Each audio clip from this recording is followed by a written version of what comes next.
Hello, everybody. Welcome to the Rotoworld Football Show, Monday, November 24th, 2025, Thanksgiving week. Waiver wire time, also what it is, week 13. We're going to look at the ads of the week. We're going to break down week 12 for you. We're also going to answer whatever questions you might have. If you are not listening live, I'll read the questions out loud so you know what we're talking about and hopefully give you some actionable information for the week ahead. The week ahead, by the way, I'll be podcasting with Denny on Tuesday. Kyle always joins us on Thursday. That will be Wednesday this week when we preview the entire non-Thursday slate for Thanksgiving. I'm actually not sure when we're doing the Black Friday game. I guess we're doing that on the Wednesday podcast, Kyle. But it's all coming out this week. We're going to have you covered for your holiday travels and for your fantasy football playoffs push. Part of that's always the waiver wire, Kyle. Who's the ad of the week? Not a good week last week. Slightly better this week. Not by much, though. Who's the waiver wire ad for week 13? I think last week was a good week, right? Because we had Emmanuel Wilson. I feel like it's a similar. That's right. It was 2 weeks ago, I think. We had a historically bad 2 weeks ago was brutal. It was 2 weeks ago. It was so bad. This week, I'd say, again, even more so, probably a top-heavy week. I just noticed, and this tends to happen throughout the year, that all of the good, like, Michael Wilson-type bets, in week 1, 2, or 3, everyone's like, it's not going to hold. I'm not even going to pick him up. And at this point in week 12, people are starving for that kind of production. There's no way Michael Wilsons of the world are going to be. All of a sudden, no one's too good for Michael Wilson. Absolutely. In week 3, like, none of my plans have failed yet, and I'm way too good for Michael Wilson. And this week, we'd kill for that. And in turn, he's rostered in over half of Yahoo leagues already. So the top waiver wire out of the week is Devin Neal. Now, the Saints starting running back with Alvin Kamara dealing with a knee injury isn't projected to miss the rest of the season, but it does seem like at least a midterm injury. A midterm injury for an old veteran player who's already under contract, doesn't have a lot to play for, nor does the team have anything to play for. Let's just say it wouldn't stun me if Alvin Kamara is done for the year. If this is a 3 or 4 week injury that just doesn't make sense for him to come back. And Devin Neal is a young player on this team who hasn't gotten many touches, and they probably need to evaluate him going forward, going into 2026. He did see all the running back work. I think he was their only other active running back for week 12. So he saw all the running back work, 70% of the snaps, over 70% of the routes. This might be a legit workhorse adjacent role for an exciting young running back down the stretch. Bets just don't get this good very often this late in the year. Yeah, Devin Neal, clear top ad of the week. Beyond that, maybe Michael Carter. We're waiting for an update on Bam Knight's knee injury, but Trey Benson could also be back for the Cardinals, complicating that one. All 32 teams active this week, so it's going to be a bigger player pool. Not a lot doing. I mean, Brenton Strange, maybe after he led the Jaguars. He's on the list, yeah. On Sunday. Not a good quarterback streaming week, by the way. Dude, this happens every year. And I always forget how bad quarterback gets, because quarterback is not like running back or even wide receiver where there is an element of opportunities. You are either the starting quarterback or you're not. So we kind of figure out the breakout bets within the first month to at most 2 months of the year, where like Matthew Stafford end of the year is a very boring QB2 bet. Total statute quarterback, has not been like a high career touchdown rate guy or a spike week guy, but this year is different. He's got Davante Adams. He's throwing, all of the touchdowns are coming to goal line running back, wide receiver Davante Adams, and he's going to lead the league in touchdowns. He's probably going to win the MVP. We figured that out after like 5 or 6 weeks. We figured out the breakout bets at quarterback a month and a half into the year. And this happens every year, but there's no, this player jumped into a starting role. If you are jumping into a starting role as the quarterback right now, it's because you were a backup, and almost certainly you deserve to be a backup, and you just aren't that good of a fantasy bet. So quarterback, man, I had Trevor, who every single week, like, has a good week. Trevor and Tua, unfortunately, are the top two streamers this week. Yep. And those are my two. Yeah. Bryce Young, it would have been nice to maybe point chase with Bryce Young. We don't know what he's doing Monday night against the 49ers, but he's playing the Rams. Receiver, we got a lot of questions, by the way. We're going to start getting those questions. A little bit better week at receiver. These players are all under 50% rostered. Christian Watson, John Mechie, Parker Washington, that's kind of borderline. Greg Dortch, LB3, Luther Burden, Jaden Higgins, Andre Yoshibas, with T. Higgins likely out for Thanksgiving night. Kamir DK in Tennessee had a good game on Sunday, but time to get to your questions. First, this username, Kyle Pitts related. I'll just say that. Kyle, how worried should we be about Lamar Jackson rest of season? First time in his career, he's gone back-to-back games without a touchdown. The Ravens have won both these games somehow. Their defense has been so much better since their bye week. The offense has not been explosive. Even before Lamar Jackson injured his hamstring, he wasn't running as much. He was being tackled from behind way more than we were used to seeing. Since he's come back, he's basically just not running. You had the hamstring injury. Now he's battling through, I think, an ankle issue. Are you worried about Lamar Jackson down the stretch, even though this Ravens schedule stays very soft, I believe? Yeah, you didn't even mention the knee issue. The knee issue, the hamstring was the one that held him out for multiple games, but then he comes back and is the surprise DNP with the first time I believe was a knee issue. Then this past time was the ankle issue. And some of these are like maintenance adjacent, but for a quarterback so dependent on his physical skill set, especially for fantasy purposes, I don't even want to see him getting maintenance days on Wednesdays. The Ravens don't want to see him getting maintenance days.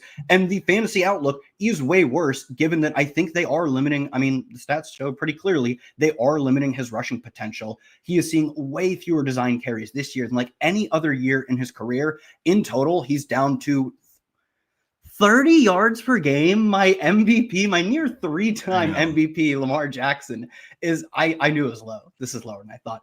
Just under, not even, just under 30 rushing yards per game. He has 1 rushing touchdown. He's never been an elite touchdown scorer. One of the best assets he has is he is the focal point at the 5-yard line, and then Gus Edwards is going to walk in a free touchdown. But still, 1 rushing touchdown in 8 games is brutal, averaging 5.2 yards per carry, which would be his lowest mark since 2018, his rookie season. Like I said, the 30 yards per game, including his rookie season, would be his lowest mark. Attempts per game, again, on pace for just easily a career low. I mean, he is averaging 5.8 rush attempts per game this year. That is exactly half of what he did in 2019, which I believe was his first MVP year. So it's bad. Like, I don't think he's even remotely contending for the number 1 quarterback spot, which of course he was to start the season. Yeah. I think he's in that QB1 range, but he's a low volume passer and just a good rusher. He's still a good rusher. 30 yards per game is good, but like, I would take Drake May, I would take Josh Allen, I would take Jalen Hurts, and probably still Mahomes. Yeah. I would take Mahomes. With Lamar, you just laid out the main problem, not running as much, but just no one to throw to. Even someone like Rashad Bateman being out is not good because that's an explosive play threat down the field where he's not going to hit a 60-yard touchdown to every third game. Mm-hmm. Isaiah Likely, another one of those players, just never got into rhythm this season. He was hurt.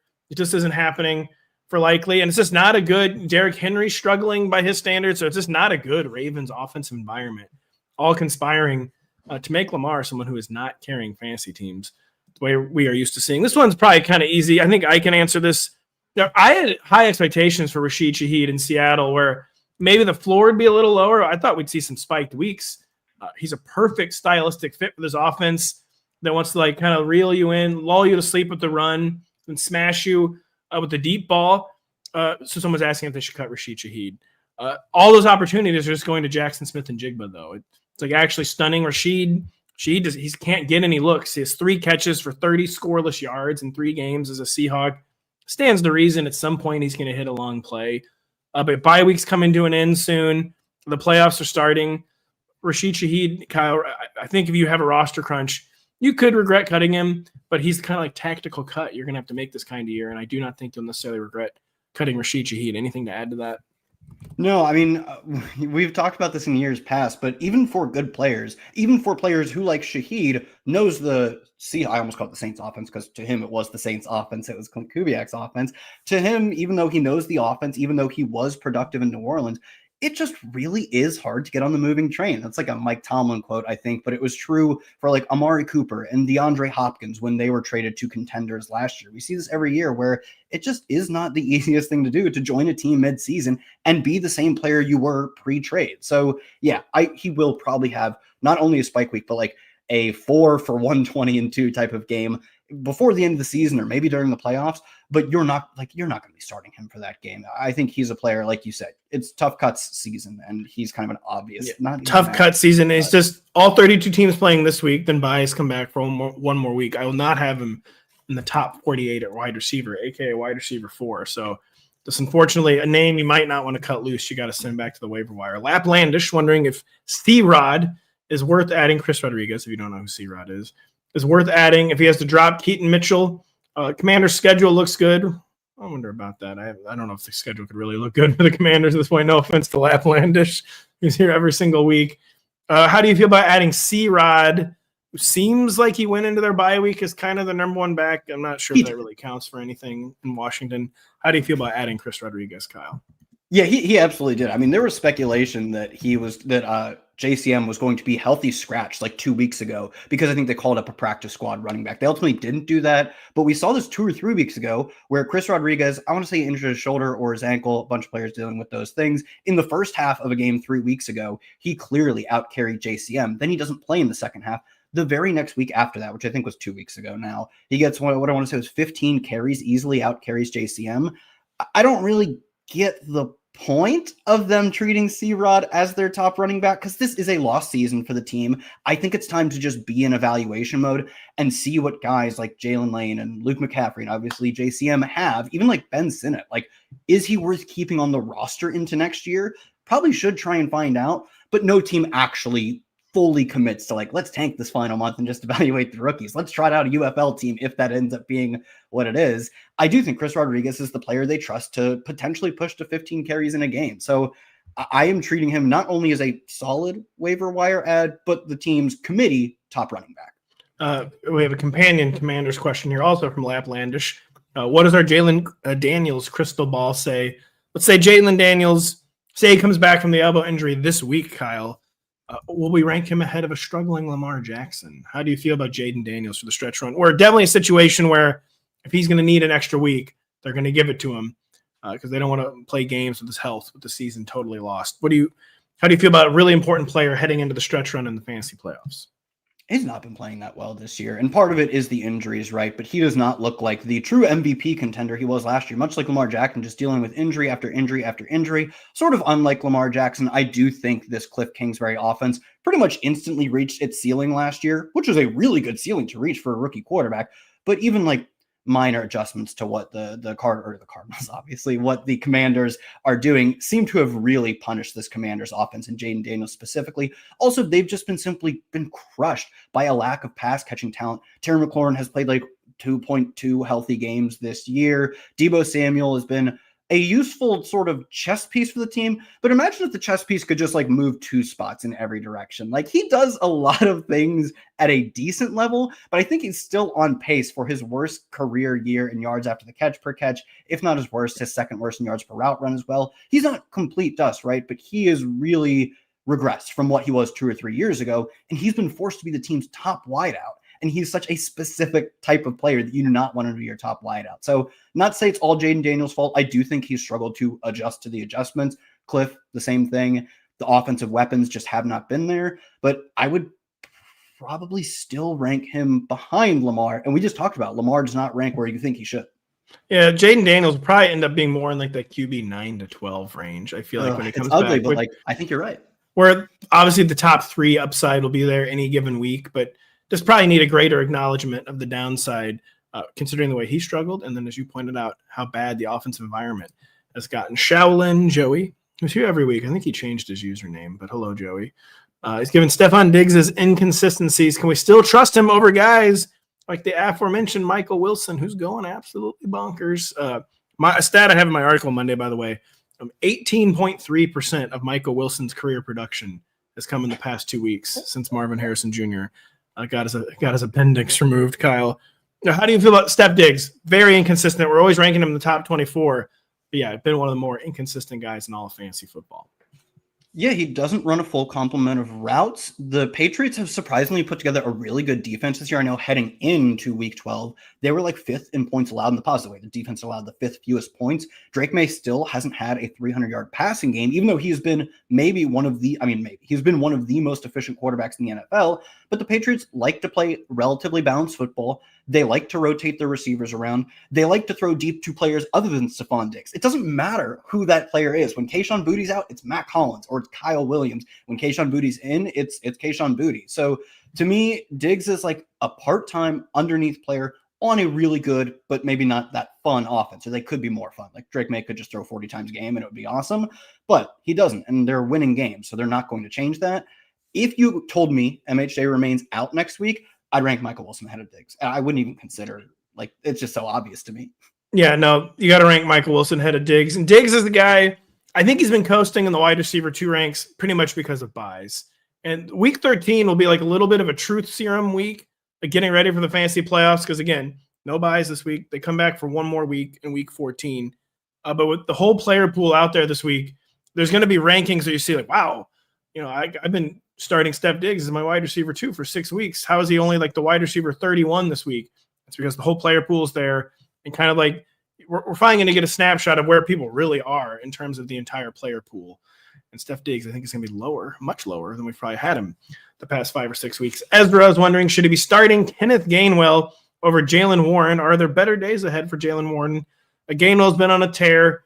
Jaylen Warren did out-carry him yesterday. Gainwell outproduced him rather soundly, due in part to like a tush-push fake play, like trickeration. He made the most of it, I will say. Kenneth Gainwell has basically taken over all the pass catching out of the Steelers' backfield. For the first time all year, Jaylen Warren had 0 catches yesterday, Kyle. Is it getting interesting between Kenny Gainwell and Jaylen Warren in fantasy football?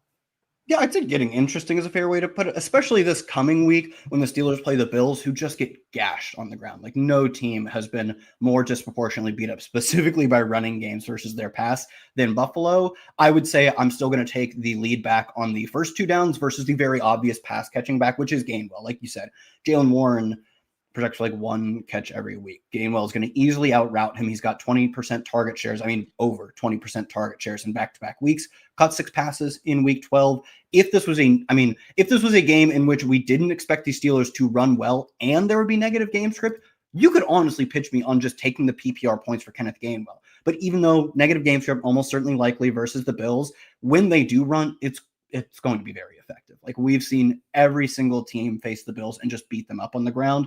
I'm going to take the advantage in carries this week specifically for Jaylen Warren. The week after that, like a game against the Ravens on the road as well. If you just want to bank PPR points, there's at least an argument not only to play Gainwell, but you could potentially rank him over Jaylen Warren. I wouldn't bristle too much at that.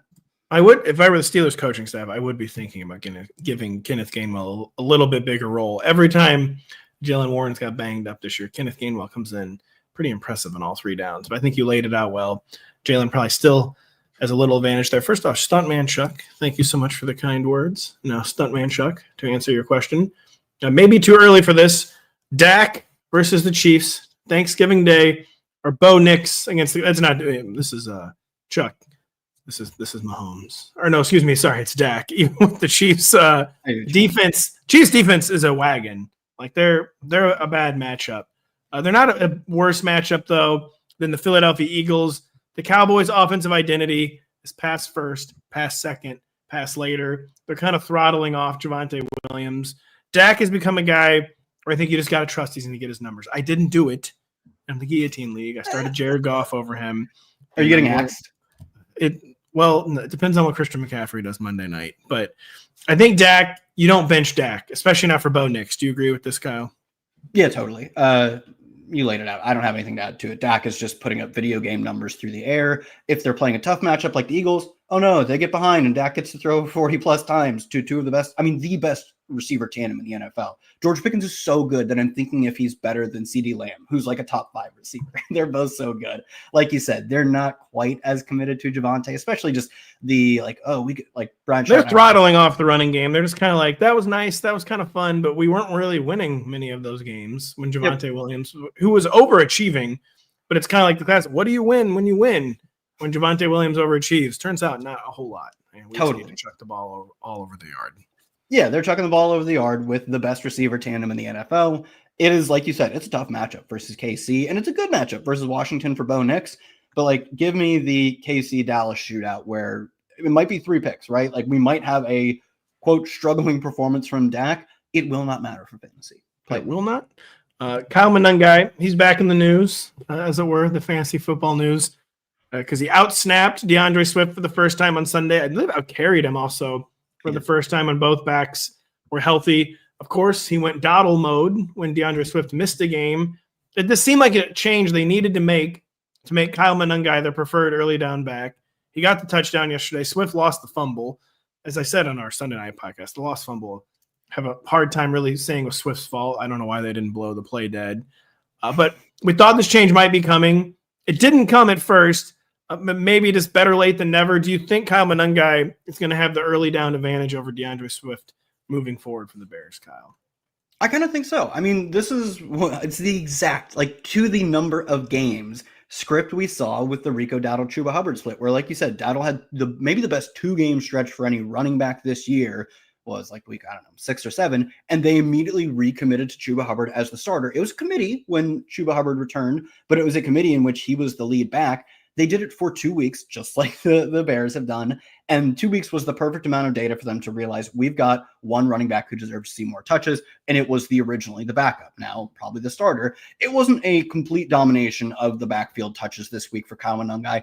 57% of the snaps, 55% of the carries, still ran just under half the routes. But like, that's the leader of a committee. And if you got the leader of a committee for Kyle Monangai as the outcome for him, you'd be thrilled. So I do think that it's probably more likely that he keeps this role or maybe even expands this role going forward.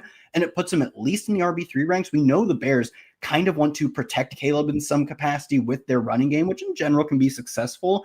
And I do think they'll probably start doing it with Monangai. You can't hold me to this, right? They could go back at any single time. This was, like I said, not a complete takeover. But I do kind of think we should bet on Monangai at this point for a small but a lead in carries. One complicating factor is the Bears have had an extremely soft schedule. That is not the case now. Pretty much from here till the end of the season. At the Eagles, short week on Friday. At Green Bay versus Myles Garrett and the Browns. Playing Green Bay again. At San Fran. Then home against the Lions, who eliminate the run. Who knows if the Lions will actually have to try in week 18, but so they're getting a big variable thrown at them. The Bears, good teams beat bad teams. The Bears have been doing that. All of a sudden now they have to play a lot of good teams. I wouldn't be shocked if some of these, like they've been kind of experimenting really with their usage patterns, both at running back and in their receiver core. I wouldn't be surprised if the experimentation goes out the window now for the stretch run and we see like a real commitment to the true core assets. And it's possible they've decided Monangai is that guy and they were doing that on Sunday because they wanted to know for the stretch run, but just don't be surprised. Maybe things look a little different week 13, week 14. But there's only one way to find out, and that is for the games to be played. And we have someone down pretty bad at tight end, although we've got some decent options here. Rank rest of season, Hunter Henry, Juwan Johnson, Dallas Goedert. Goedert kind of fading from relevance. That was kind of fun while it lasted, except it actually wasn't at all. Rank Hunter Henry, Juwan Johnson, Dallas Goedert, Kyle. That's so funny. I was just curious, like, where do these players rank in just season-long PPR points? You will not believe it. They are quite literally tight end 5, 6, and 7 on the dot. There's no separation between them, just in terms of where they rank. Obviously, there's a little bit of separation. Give me Hunter Henry, then Goedert, then Juwan. I could go either way on the final two. Goddard's touchdown production is just so good. He's such a good yak monster. But I rank Goedert first still, just because he's the Eagles guy. Henry, listen, Henry was barely playable until yesterday. I know a lot of fantasy people had kept the faith and kind of understood that a week like that was coming, and they were right, obviously. But, man, his floor is so low. And the spiked weeks just don't happen very often in this Patriots offense because Drake May spread the ball around so much. Yeah, he's very Schultz-esque, but even like maybe, well, I don't know, Schultz isn't that good. So he is very Schultz-esque where you're like 4 for 45, bank it. And then once every 9 weeks you get, yesterday, 7 for 115 and 1. So yeah, I kind of agree with that. Although like touchdown numbers are also pretty good for him. Juwan, it feels like has no chance. I put Henry ahead of Juwan. They're very similar with the tiebreakers that Henry's numbers are a little better and his offensive environment is a lot of bit better. We have another tight end question here. I'm just going to focus on one name, though. Someone wanted to rank Juwan Strange or Gadsden. Gadsden, far and away, the number one there still. He's finally back this week. But just talk about Brenton Strange. Came off IR for week 12.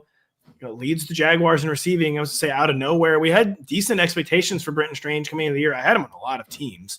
It's actually rather devastating for me when he got hurt and did nothing for 10, 11 weeks or whatever. Finally had a good game against the Cardinals. How do you feel about Brenton Strange for the season stretch run, Kyle?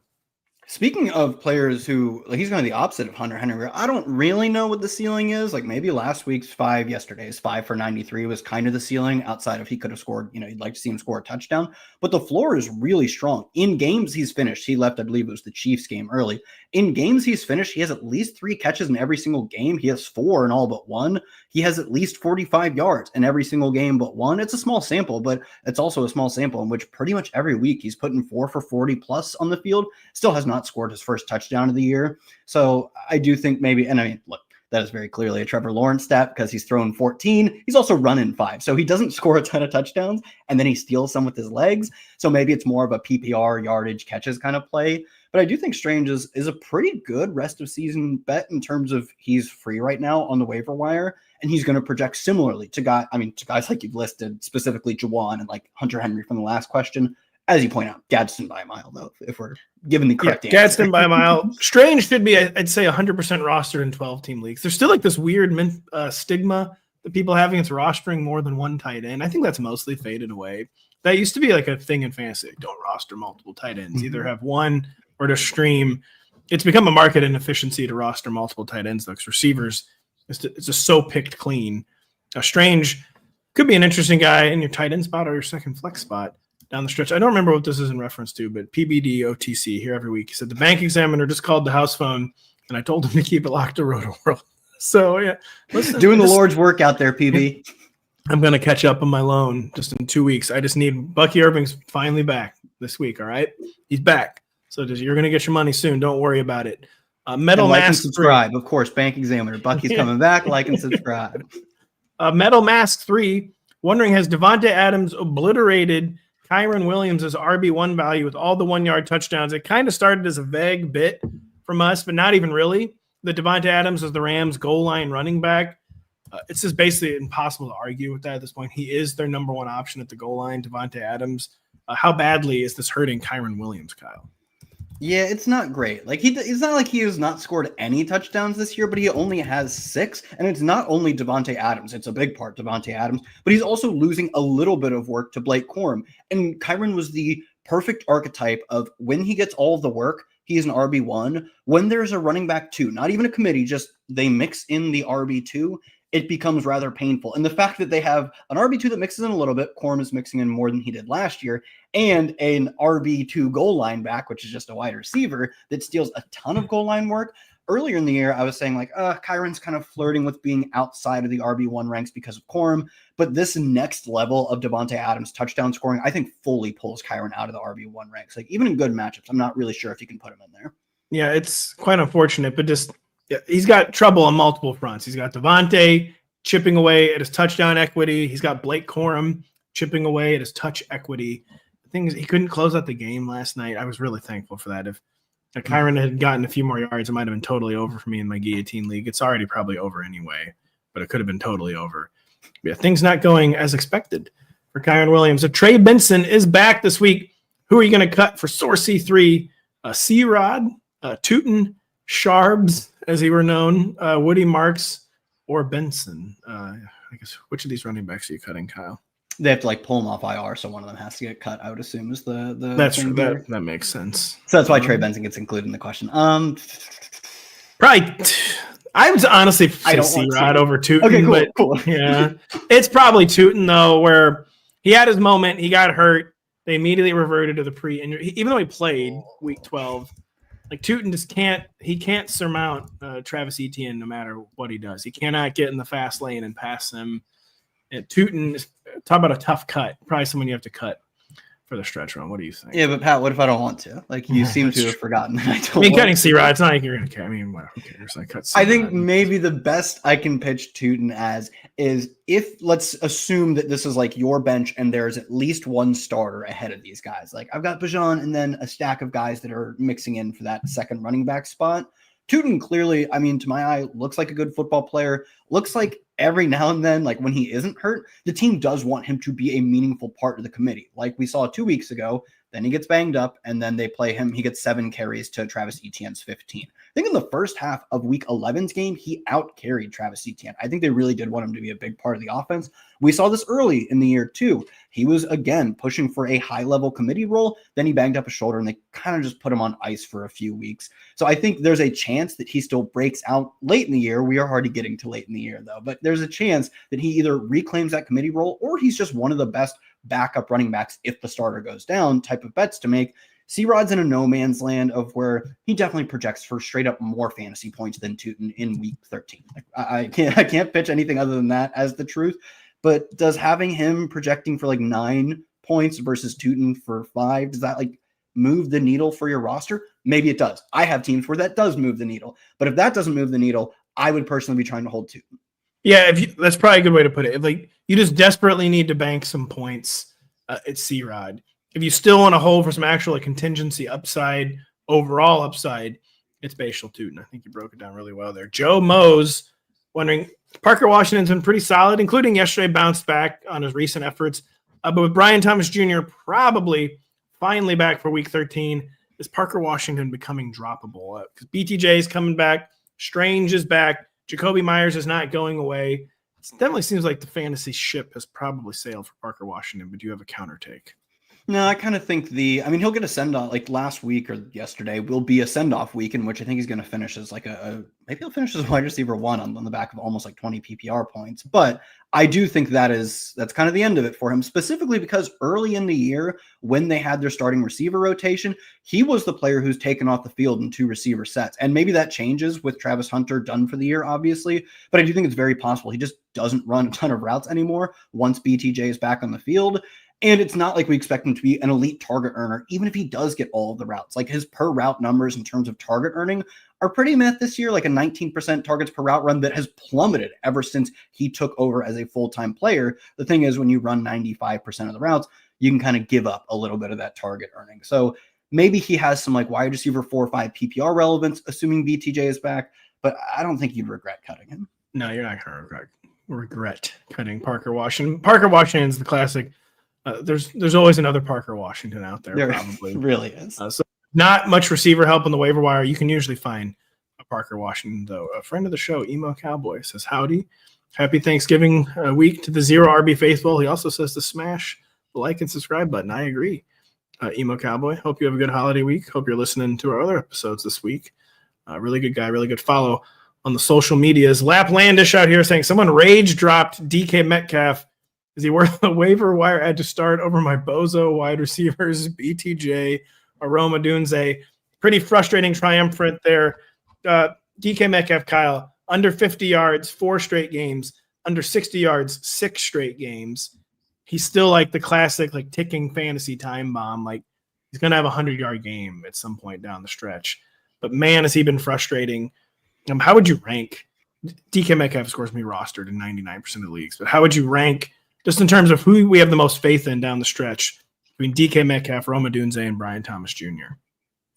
BTJ, Rome, DK Metcalf. Like, as has been the case throughout DK Metcalf's career, the dude's just like not a great target earner. I think it's just in part because he's really good at some things, but also he's a dude who's super big and freakishly athletic and kind of moves like you would expect that player to in the horizontal directions, right? Like he is not the full flesh package as far as a true wide receiver 1 goes. And he's got a 22% target share this year. That is not wide receiver 1 numbers, not just for fantasy wide receiver 1, but it's not necessarily what you'd expect a player of DK Metcalf's caliber to do within the context of his own team. He's being targeted on just 20% of his routes. These aren't bad numbers, right?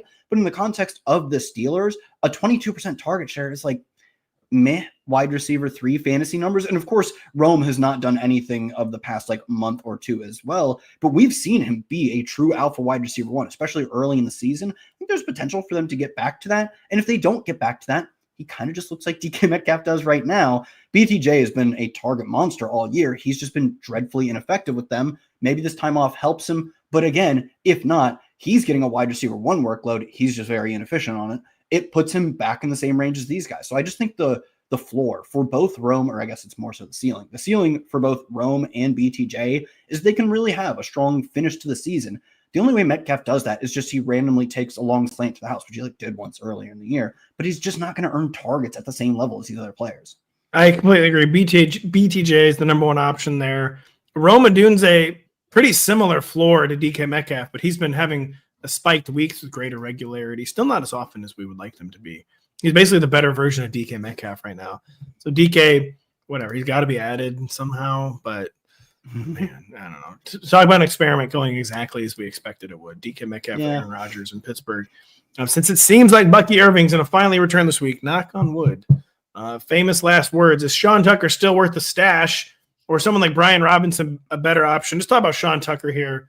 It's carved out a little standalone value, but especially with Baker banged up now, I guess the running game will become the focal point even more than it has been, which I guess is good news for Sean Tucker. But how do we feel about Sean Tucker, a pure role player, his fantasy production odds with Bucky Irving, allegedly back in the saddle for week 13?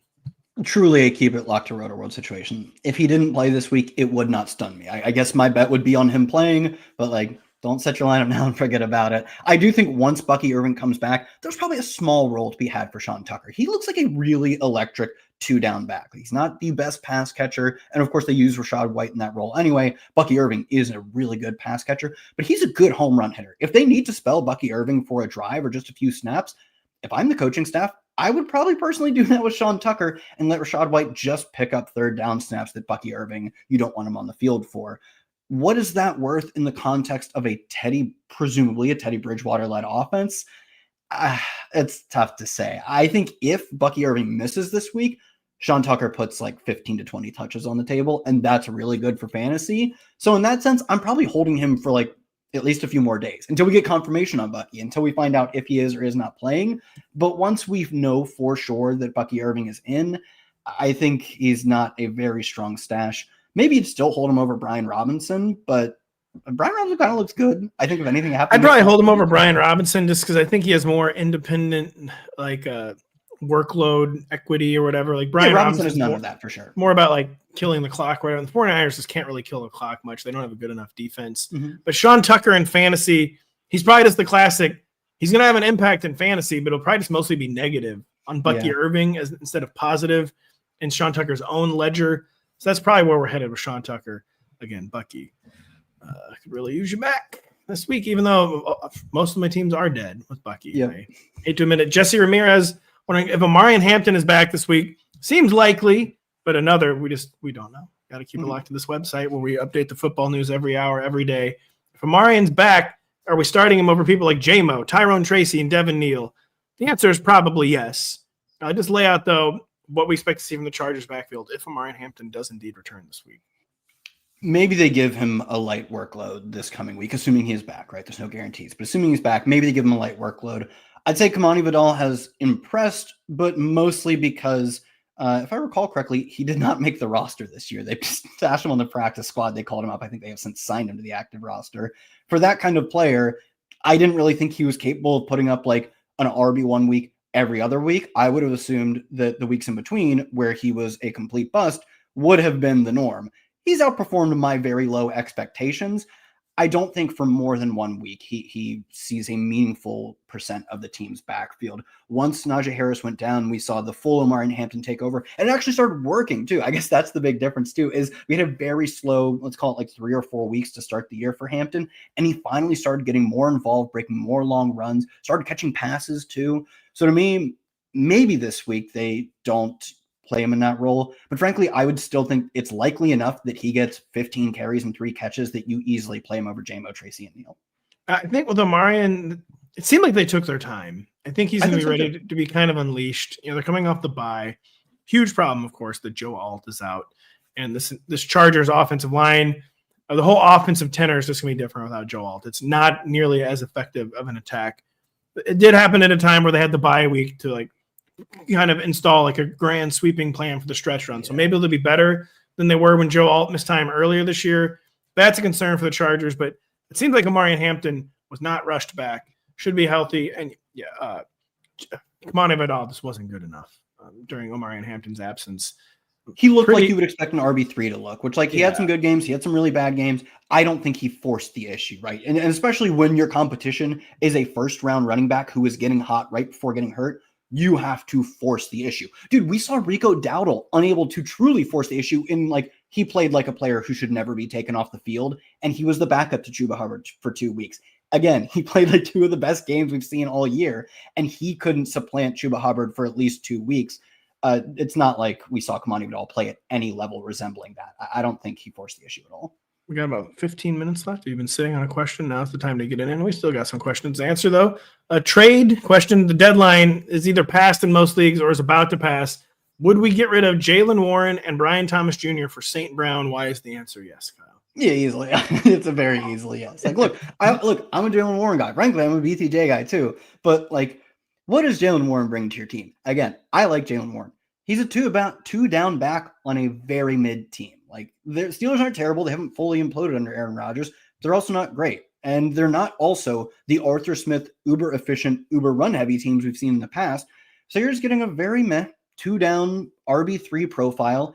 And BTJ, who, look, again, a player I drafted a ton of because rookies who blow up typically continue to blow up.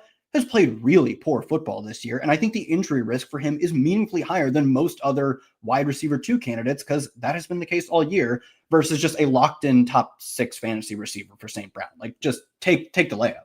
Yeah, this one's the classic in the 2-for-1. Identify the best player in the trade. Not even close. Amon-Ra St. Brown here again. If you've been sitting on a question, now's the time to get it in. Hello, Stevie. Stevie here every week, friend of the show, friend of the RotoPat. He's wondering, he says, happy Thanksgiving, by the way, to our 19 combined kids between you and I. Thank you for that, Stevie. Now that Wan'Dale Robinson has ascended, Stevie correctly points out Wan'Dale was like the avatar for PPR scamming. But he's outgrown that. He's not a PPR scammer. He's just an elite fantasy player right now. Who would you consider the poster boy for PPR scamming, PPR spamming, Kyle? I saw this one, and it's not the answer. I was just scrolling through names because truly, Wan'Dale, like you said, ever since he shed himself of like Daniel Jones, plays more like a normal wide receiver. He even talked about it in the offseason too, where he said specifically, he's like, I don't want to be used like that anymore. And for the most part, they have not done that this year. I saw Justin Jefferson's name come up, and I was like, yep. Someone has suggested CMC, by the way. Actually, I mean, that's perfect. He's like quite literally second or third in the NFL in catches. That's a great one. I saw Jefferson come up, and it made me think like, yeah, 60 catches and 2 touchdowns. That does feel pretty bad. Zay Flowers is too efficient to be this guy, but also not scoring a lot of, he scored 1 touchdown. Does make that hurt a lot. Maybe our best bet, I think, is going to be Michael Pittman, which he's kind of flirted with being this guy. Pittman's been that guy before. He's almost a little too good, too. Parker Washington was kind of heading that direction. I'm scrolling through the names, too. There aren't Dortch, maybe the prince who was promised for the stretch run. Maybe he finally gets some PPR scamming. I got a sad one. It's in the way that sometimes Wan'Dale, even when he was catching 5 or 6 passes, was still almost useless for fantasy. Josh Downs. Downs did come to mind for me as well, because Pittman's a little too good. But basically, though, we've run out of Wan'Dales. We need more Wan'Dales. Dude, we've run out of a lot of archetypes that I very much miss. I mean, as far as the running backs go, we've run out of the James White archetype, which is obviously just a PPR scam in a different position. At least when McCaffrey is scamming, he also gets 20 carries. I very much miss a guy who just catches 8 passes and gets 1 carry. Yep, we're losing recipes. Someone here wondering if they should try to sell Emeka Egbuka before the deadline. Egbuka, I kept him too high in the ranks for too long. That's been something that's been bugging me after this weekend. I didn't admit defeat on Egbuka early enough. Just has not been spiking weeks lately. Has not been the same player over the past 5 to 6 weeks. Gonna be a great NFL player, have a great career. But things are just so muddled for the stretch run. Baker's hurt. Mike Evans is coming back. Chris Godwin is working back in. Is Emeka Egbuka a big name, or you maybe try to cash in on that reputation heading into the trade deadline, Kyle? I'm not sure. Obviously this is the answer. It depends. It depends what you can get for the return. But to me, he's a player who, he's been struggling. But even as of 3 weeks ago, right when he came back, they were coming back from bye. It was exactly when they came back from bye, he immediately popped for the wide receiver 2 overall performance, easily top 20 PPR points. And it's been on target shares of starting from week 12 working backwards, 28%, 35%, 30%, 35%, 23%. He is seeing targets as much or as many targets as any other true alpha wide receiver in the NFL. The big fly in the ointment, it's a fly so large the cap doesn't fit back on the ointment, is that if we miss Baker for any amount of time, it's going to be wildly painful. Did you see a ton of Teddy Bridgewater's throws? He wasn't moving too well. He wasn't moving too well. Teddy, the arm didn't look looking too a bit lively, stiff. Yeah, looking a bit stiff both in the throwing movement and the gait. It's not moving around the field very well, Teddy Bridgewater. It could be bad news for him, but everyone knows this. You're not going to pull one over on your league mates by saying he's got Baker as his quarterback. They probably watched this game. I don't know, maybe they turned it off too early. So I don't know what you could get in return that is the equivalent of a guy who sees 30% of the team's targets in every given week. So with Chuck here, question. It's a specific question, but it's also more of a larger philosophical question. Would you cut Jordan Addison for Troy Franklin? So answer that one straight up. And then just in general, Kyle, are we cutting Jordan Addison? Because Justin Jefferson can barely get his right now with J.J. McCarthy. I will say a wild card. J.J. McCarthy will be benched, I believe. If this continues at this rate, it's the classic, the locker room's going to be gone soon. I made this point, I think, on our Sunday night podcast. People are like, why would they bench JJ McCarthy? Like, all that matters right now is finding out if he's the franchise quarterback. That's true in a vacuum, but in reality, there's 52 other players on the team. They're not going to waste their time for 6 weeks where they have literally no chance to win. So McCarthy could get benched, change this calculus, but are we dropping Jordan Addison? And specifically, are we dropping him for Troy Franklin? I think so. I mean, like you said, Justin Jefferson quite literally cannot get there anymore with the way JJ McCarthy is playing. Whose tweet was this? That of like 8. By the way, we have breaking news. This is not a joke. Oh, JJ McCarthy is in the concussion protocol. No, don't drop Jordan Addison. Well, I don't know. Troy Franklin's probably still projected. Like, look, I think I'm pretty confident JJ McCarthy is not this team's future. I was just referencing a tweet. I forget who it came from. Was that among 852 quarterbacks in the past 25 some years, JJ McCarthy is 851st in EPA per play. Just been one of the worst quarterbacks we've ever seen. I don't think he holds on to this job. Like you said, now he's in concussion protocol. Concussion's typically a 1 week absence, if not more. If Max Brosmer it's a 0 week absence if they want you to play. A lot of times, I'll say. Yeah. I don't want to say for sure, but like, there's, the rules aren't the same for everyone. He's not playing this week. They've found a reason, legitimate or not. He's not going to play this week now. Agree. McCarthy. So honestly, I would still take Troy Franklin. As much as I do think this will be an upgrade because JJ McCarthy has just been playing like one of the worst quarterbacks we've ever seen. UDFA making a week 13 start when he began the year as the QB3. The projection for that guy is really bad too. Like listen, I don't know. The Braz was getting some hype jobs. They called him Purdy. They called him. He's like, he could be the next Purdy 2.0. Brosmer going to be a sensation down the stretch. I would take Franklin over him though. I'll make my point on that clear. I think I would. I'd probably take Franklin. Jesse says, by the way, can't believe Wandale's elite now. Has science gone too far? The answer, of course, is yes. Laplandish, RJ Harvey did not look great versus Kansas City before the bye. That was the Chiefs. With Ramondre back, would we rather start Harvey against the Commanders or Travion against the Giants? This will be an interesting one in the Week 13 ranking, Scott. 2 players, they're going to be very key for the fantasy playoffs. Probably leaning Travion here, of course, still. But do you have a case for RJ Harvey? No, I mean, their roles will probably be somewhat similar. Harvey's role, like you said, was before the bye, was actually really good. It was actually kind of similar to what Trevion had last week. For reference, Trevion in week 12 played on 64% of the snaps, saw exactly 2/3 of the team's carries, ran just over half the routes. Only issue was that I don't think he was operating as a goal line back. He did get, I believe, 1 goal line carry, but both Terrell Jennings and Ramondre Stevenson got goal line work specifically as well. But look, if you tell me a player is running a bunch of routes, he's getting not all the carries. He's getting 2/3 of the carries, a clear lead back role. And I think he's good. I feel pretty good about that player. Of course, I'd love to have the touchdowns as well, but I feel pretty good about him. And that's actually somewhat similar to what we saw from RJ Harvey, who was the team's very clear lead back over their, cavalry of backups they like to throw out. He did also give up goal line work to, I believe it was Jaleel McLaughlin in that game, but he had just come off of plays of, I believe, a 7-yard catch, an 11-yard catch, and a carry. He had touched the ball back-to-back plays, chunk gains on them. I don't think they this is just purely my speculation. I don't think they subbed him out because they don't trust him in goal line. Also, in previous games, they had specific goal line packages for him. They had like wildcat stuff at the goal line. They had these like really well-designed passing plays at the goal line for him. So I do think they trust him at the goal line. That being said, I think I'll just take the guarantee that we saw last week with Trevion Henderson, who clearly does have this role locked up. Like you said, though, it's a really close debate. Like if you told me you wanted Harvey, I wouldn't blame you. That was probably the low point for Harvey last week, but I think Travion, famous last words as usual, is a much safer bet right now. Much better overall offensive environment. That was the thing that did it for me too. Like I can take the running back for Drake May over the running back for Bo Nix, and that's what you should do. By the way, there's been some confusion over this. The infamous JJ McCarthy 851 of 852 stat.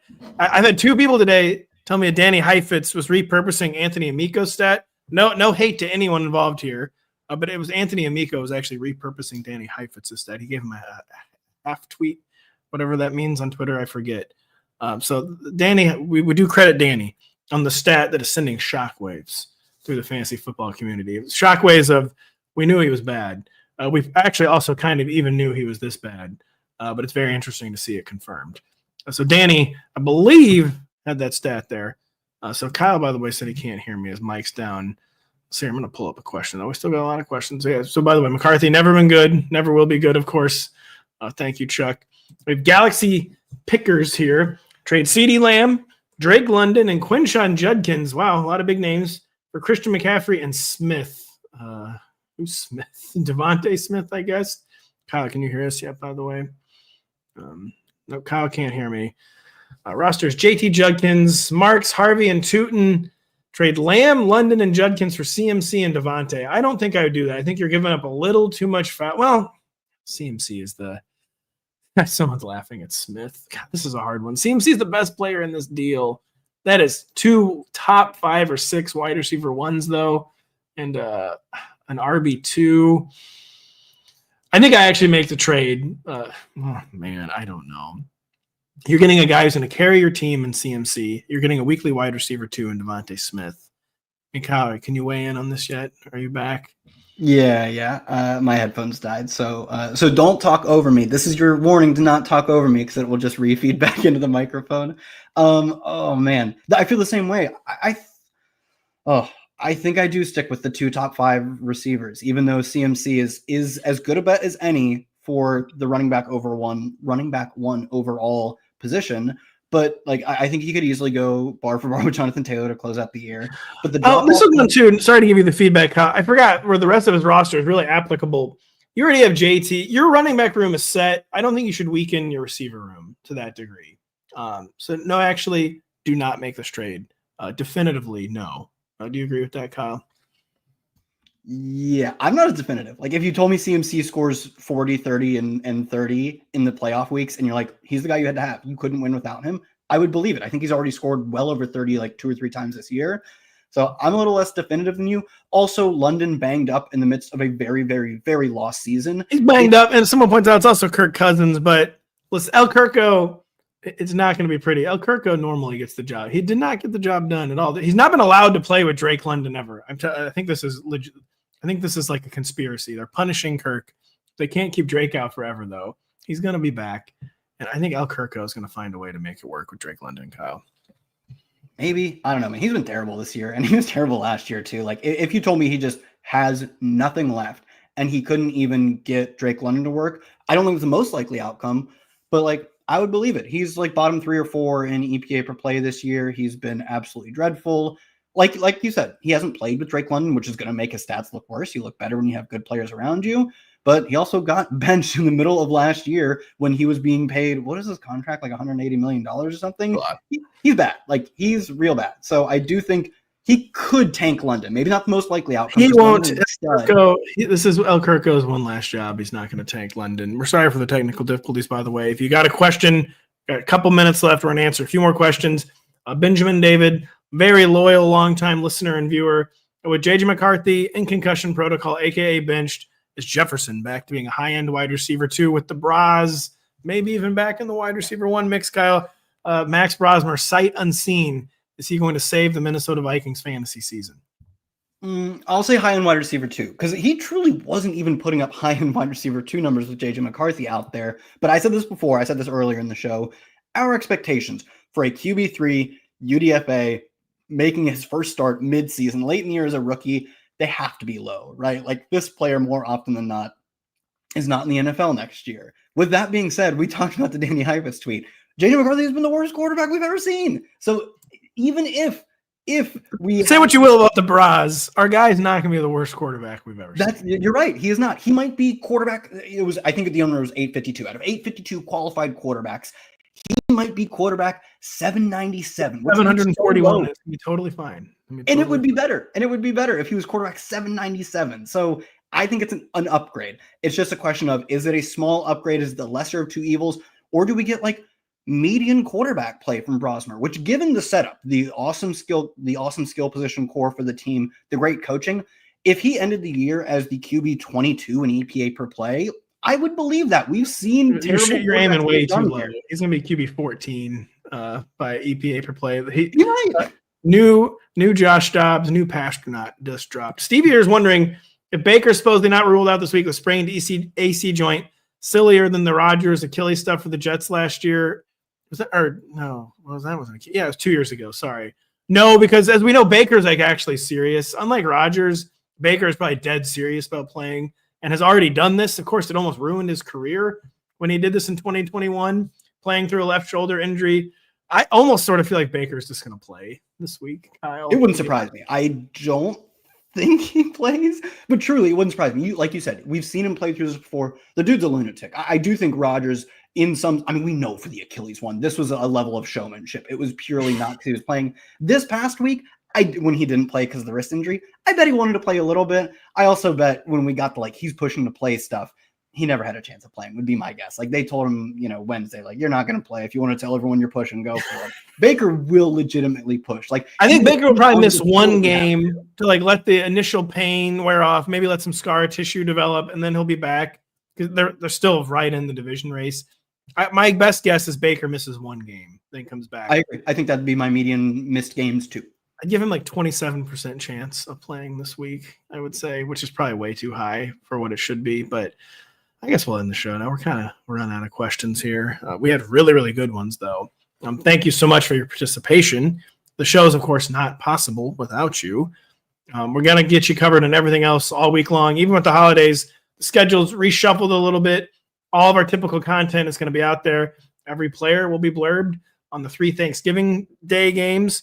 Black Friday will be blurbed up. I hate calling it that. Thanksgiving Friday. All the injury, all of our articles. We're not bagging any articles this week, so it's all going to be out there. So keep it locked, as always, to rotoworld.com. I'll be back with Denny on Tuesday, back with Denny and Kyle on Wednesday. So for Kyle and Pat, thank you so much for listening. We'll be back on this show next Monday at 1 p.m. Eastern.